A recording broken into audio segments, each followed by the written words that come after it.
Okay, welcome to Poetry Week 4.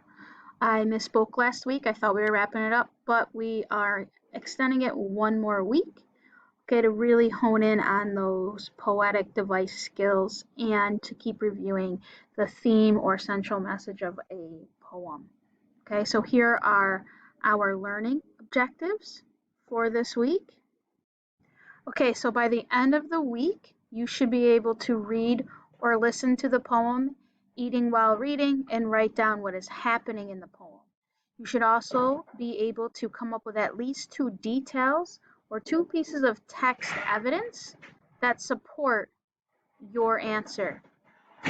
You should then be able to record at least two examples of poetic devices. So you're going to need two alliteration, two personification, two repetition, and two rhyme with the poem.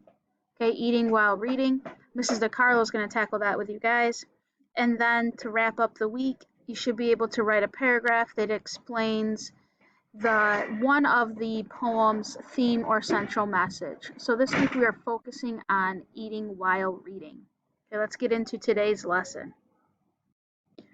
Okay, so here is our poem for this week, Eating While Reading, by Gary Soto.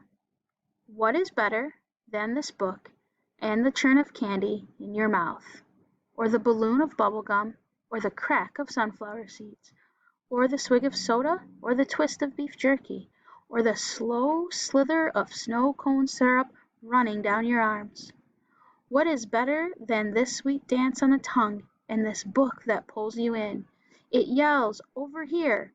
and you hurry along with a red, sticky face.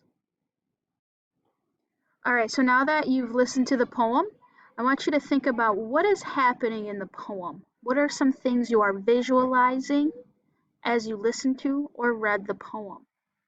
What is the speaker doing? Does the speaker see, hear, smell, taste, or feel anything? Write down what is happening in the poem in the first column.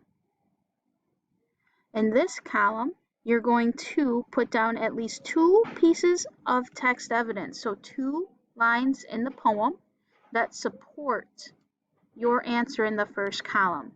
Make sure you use specific words, phrases, or lines from this poem.